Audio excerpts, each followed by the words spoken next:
jogador de futebol brasileiro do Colorado Rapids é afastado por envolvimento em esquema de apostas. Em Massachusetts, brasileiro de 19 anos morre em acidente de moto e família pede ajuda da comunidade. O mesmo faz uma família da Carolina do Norte, que procura pelo brasileiro Jorge Souza, de 67 anos, que desapareceu no domingo. Em Newark, New Jersey, prefeitura quer vender casas confiscadas a partir de $1. E com o Memorial Day batendo a porta, autoridades avisam. Nos aeroportos e estradas, esse deve ser o feriado mais movimentado dos últimos 18 anos. Segundo a AAA, se as previsões se confirmarem, essa será uma data que vai entrar para o livro dos recordes.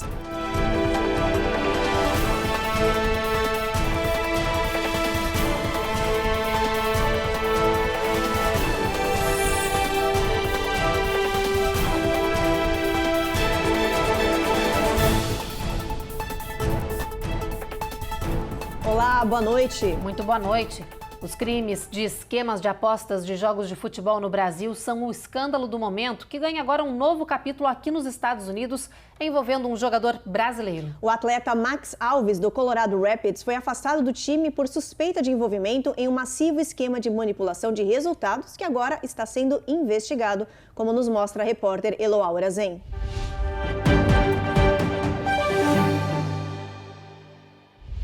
Um esquema de manipulação de jogos para favorecer apostas esportivas envolvendo jogadores brasileiros veio parar aqui nos Estados Unidos. A Operação Penalidade Máxima 2, deflagrada há poucos dias pelo Ministério Público de Goiás, revelou conversas entre Bruno Lopes, chefe da organização, e o jogador Max Alves, que defende o Colorado Rapids. Segundo o conteúdo das mensagens, Max teria recebido cerca de R$45 mil para levar um cartão amarelo durante uma partida celebrada em setembro do ano passado. Max, que atua como meia no time americano, levou a advertência 2 minutos após entrar em campo, e o fato foi comemorado pelos golpistas em chats revelados pela polícia. Embora Max Alves não tenha sido denunciado pelo Ministério Público, ele tem sofrido as consequências dessa operação. O jogador, que é formado pela base do Flamengo, foi afastado do Colorado Rapids. Em nota, o clube reiterou seu comprometimento com a verdade e anunciou uma investigação interna para apurar o caso. Com 21 anos de idade, Alves não é titular da equipe americana, mas com frequência é acionado do banco de reservas. Na ocasião do cartão amarelo comprado, o brasileiro teve uma atuação fraca num jogo que culminou na derrota de 4-1 do Colorado Rapids para o LA Galaxy. E um jovem brasileiro de 19 anos morreu em um grave acidente de moto em Massachusetts. Agora a família pede ajuda da comunidade para poder levar o corpo dele de volta para o Brasil, como nos conta a repórter Giovanna Locatelli. O jovem brasileiro de 19 anos, natural do interior de Minas Gerais, morava com a tia aqui em Massachusetts. Gabriel Henrique Souza de Oliveira já estava há alguns anos nos Estados Unidos e teve o sonho de uma vida inteira interrompido no último dia 13. Em uma rede social, a polícia de Weymouth disse que o jovem brasileiro dirigia sozinho na Charles Street quando atingiu em cheio um poste telefônico e foi arremessado a metros de distância. Imediatamente, dezenas de pedidos de socorro foram feitos por diferentes pessoas através do 911. Gabriel chegou a ser socorrido e levado para o hospital, mas não resistiu aos ferimentos. A família do jovem diz estar devastada com a morte repentina e começou uma campanha na internet para arrecadar fundos a fim de levar o corpo do jovem para o Brasil, onde moram seus pais e um irmão. Agora a gente pede a atenção da nossa comunidade que vive na Carolina do Norte. Uma família brasileira está em busca de um idoso que desapareceu no último domingo. Essas são as imagens do Jorge Souza, de 67 anos. Ele foi visto pela última vez no domingo em South Charlotte. O Jorge veio aqui aos Estados Unidos para visitar os filhos e os netos e ele possui vários problemas de saúde. E ele só fala português. A polícia emitiu um alerta e segue fazendo buscas desde o dia 14. Jorge tem cerca de 1,52 de altura e 74 quilos. Qualquer pessoa que tenha informações aí sobre o Jorge pode ligar para o 911. E depois do intervalo, a gente te mostra como é possível comprar uma casa em Newark, no estado de New Jersey, por apenas $1. E se você está querendo perder peso, atenção! É preciso ficar longe dos substitutos do açúcar, segundo a OMS.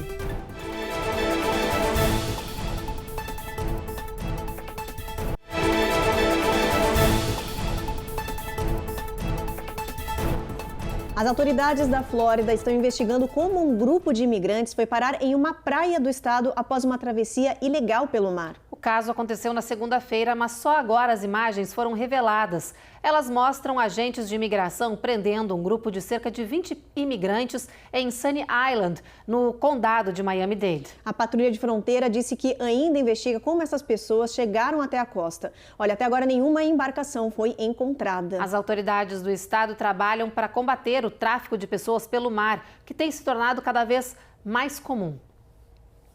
Agora olha só essa notícia. Se você mora em Newark, em New Jersey, e sonha em comprar a casa própria, talvez você pode realizar esse desejo. A cidade está vendendo residências confiscadas a partir de $1. Mas olha, existem regras e requisitos mínimos para poder se habilitar e comprar esses imóveis. A Carolina Camargo explica agora pra gente como isso vai funcionar e o que você precisa para se candidatar.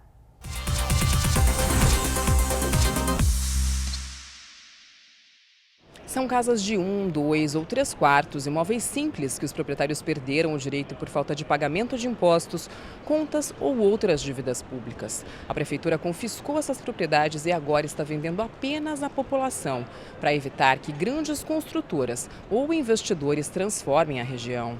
Se você sonha com a casa própria, talvez essa possa ser a oportunidade, com residências a partir de $1. Mas para comprar um desses imóveis é preciso se qualificar e ter em mente que eles vão precisar de reformas. O comprador tem de morar em Newark há 5 anos. Quem comprar uma das casas será obrigado a fazer melhorias e ficar no local por pelo menos 10 anos, sob risco de perder o imóvel se as regras não forem cumpridas. Até 12 pessoas podem se candidatar para cada uma das casas que a prefeitura vai disponibilizar no site. Essas propriedades fazem parte do programa de revitalização de casas. A ideia é revigorar os bairros, incentivar o crescimento habitacional e permitir que mais pessoas tenham acesso à casa própria. Hoje, apenas 1 em cada 4 residentes é proprietário de um imóvel. Estes programas que visam revitalizações em várias cidades, países, são sempre muito vantajosas em um lado. Por outro lado, você precisa analisar com muito, mas muito cuidado quais são as regras que você precisa seguir. E elas existirão. É um toma lá da cá. É um bom projeto para a prefeitura, ou para o estado, para o país, com certeza, mas tem que ser também um bom projeto para você.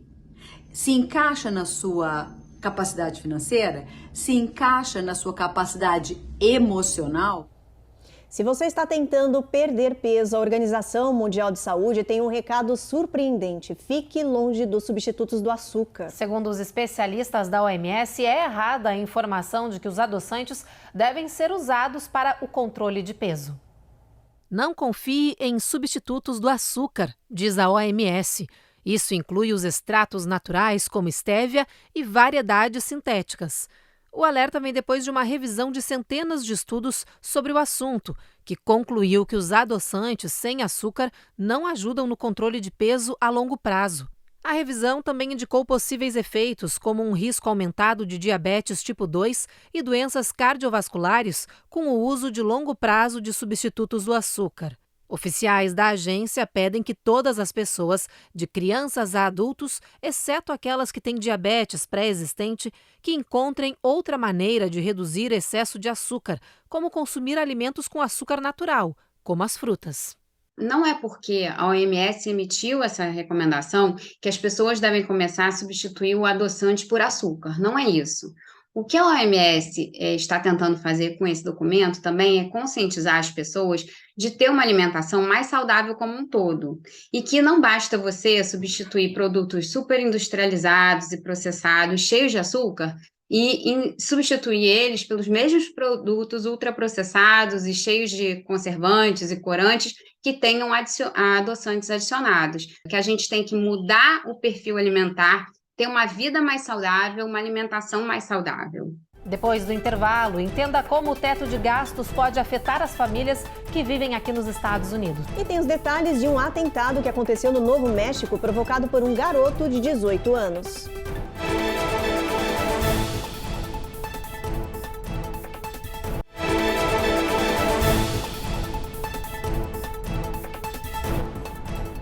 motoristas do país sentem no bolso a diferença no valor do combustível, hoje em comparação com o ano passado. Bem a tempo do pessoal aí encher o tanque para as viagens do Memorial Day. A AAA anunciou que, este momento, a gasolina está $1 mais baixo do que no mesmo período do ano passado. Em maio de 2022, o galão de gasolina estava custando quase $5. Agora a média nacional é de $3,54. Isso é uma queda de 21% em relação a um ano atrás e 29% abaixo do recorde de junho passado, que foi de $5,02 o galão.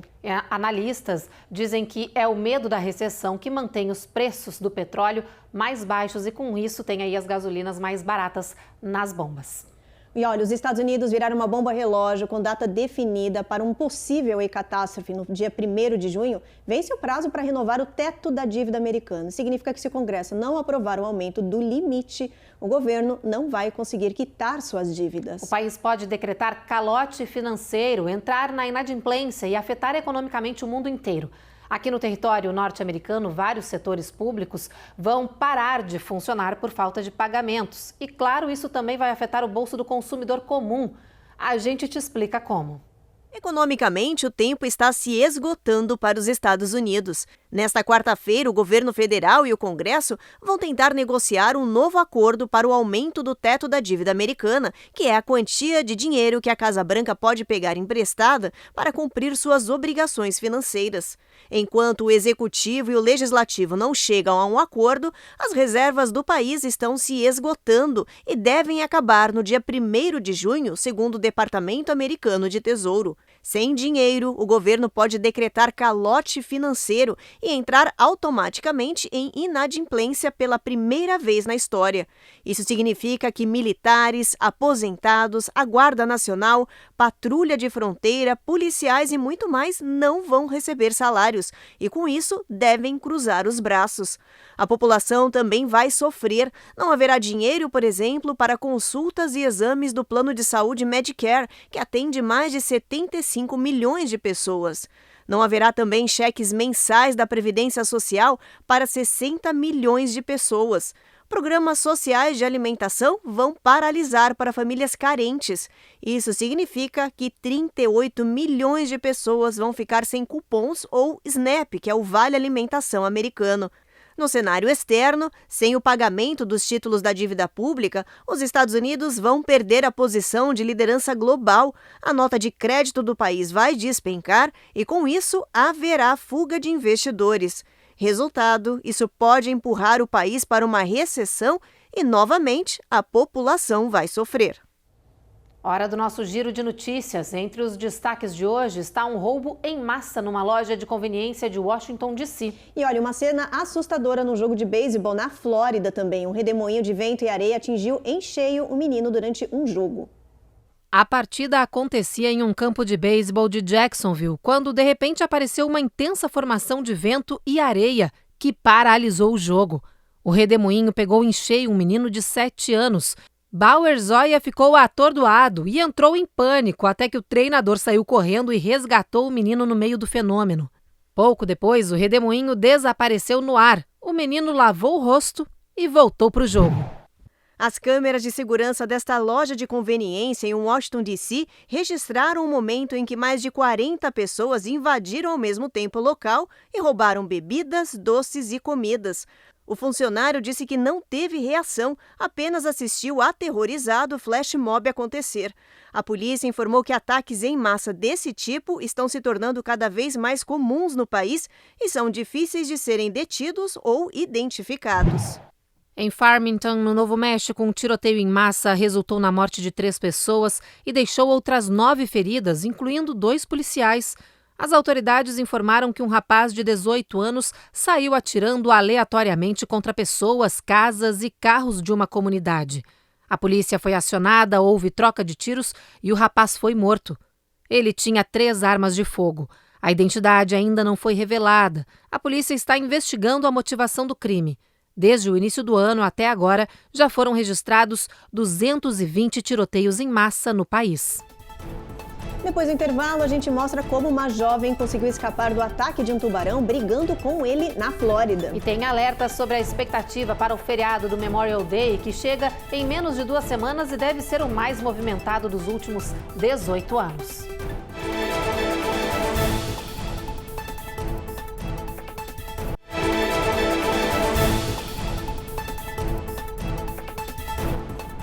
Na Flórida, uma menina de 13 anos foi mordida por um tubarão no Parque Estadual de Fort Pierce. Ela e um amigo estavam sentados na beira d'água quando o ataque aconteceu.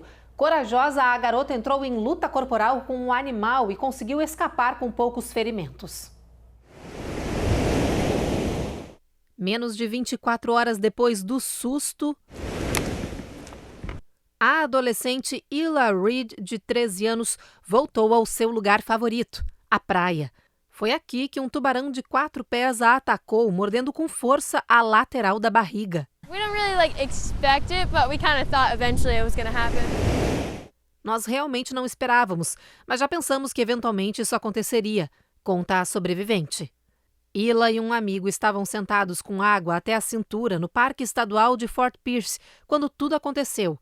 Ela lembra que foi tudo muito rápido e que instintivamente ela começou a lutar.